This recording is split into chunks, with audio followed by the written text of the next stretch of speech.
কথা হচ্ছে এই ধরনের কাজ আমি করিনি এবং আজ পর্যন্ত আমি করার চেষ্টাও কখনো করিনি। তার কারণ হচ্ছে আমি চাই যে সততা নিয়ে আমার জীবনের প্রথম লক্ষ্যই হচ্ছে সততা। আমি চাই যে যদি এরকম কোনো কিছু হয়ে থাকে সিবিআই তদন্তটা হোক। তার কারণ হচ্ছে আমার যে সততা তাকে বিভিন্নভাবে তাকে কলুষিত করার জন্য আজকে সেই কাজ তারা করার চেষ্টা করছে আমি মনে করি। কারা করছে? সিবিআই কারা পরিচালনা করে যে রিপোর্ট জমা দিয়েছে সেটা নিয়ে কী বলবেন?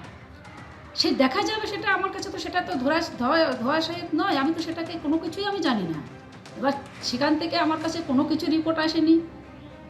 আমি বলছি যে আমার সততা নিয়ে, কেন 26-এর সামনে ইলেকশন এবং বিভিন্ন জায়গায় যেভাবে আবার মতধর্মের যারা আজকে আমরা তারা আজকে ব্যাক করছে, বিভিন্ন জায়গায় তারা ব্যাক ফুটে আসে, তারা চেষ্টা করছে যে যাতে কিভাবে হোক মমতা ঠাকুরকে কীভাবে দমানো যায়।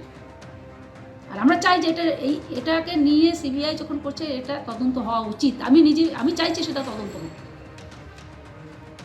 এই চাকরির জন্য আপনি কোনো নাম রেকমেন্ড করেন? না না না না না না, আমি কখনোই কোনোদিন এরকম কাজ আমি করতেই করিই না আমি কোনোদিন এটা নিয়ে।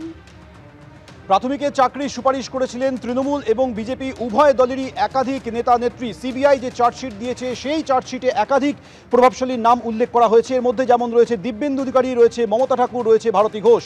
সিবিআই চার্জশিটে এই সমস্ত প্রভাবশালীর নাম উল্লেখ করে দাবি করেছে প্রাথমিকে চাকরির জন্য এই নেতা নেত্রীরা চিঠি দিয়ে সুপারিশ করেছিলেন।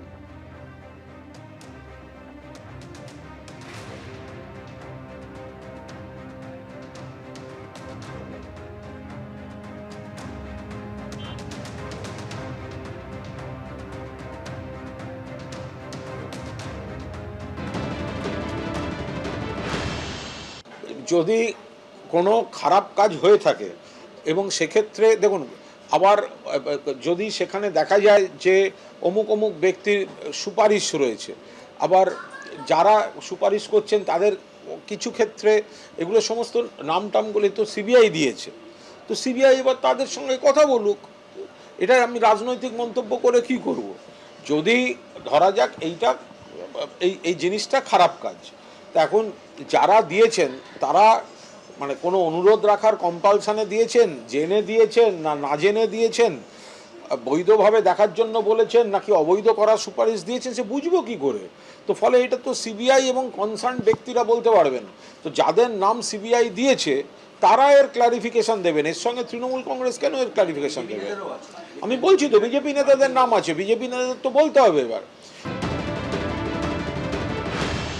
এরা সুপারিশপত্র পাঠিয়েছিল কিনা আমার জানা নেই, কিন্তু এরা যখন সুপারিশপত্র পাঠিয়েছিলেন, যদি পাঠিয়ে থাকেন তারা নির্দিষ্ট ব্যবস্থার মধ্যে পাঠিয়েছিলেন। তারা তখন তৃণমূল কংগ্রেসে ছিলেন বা কোনোভাবে তৃণমূল কংগ্রেসের ঘনিষ্ঠ ছিলেন।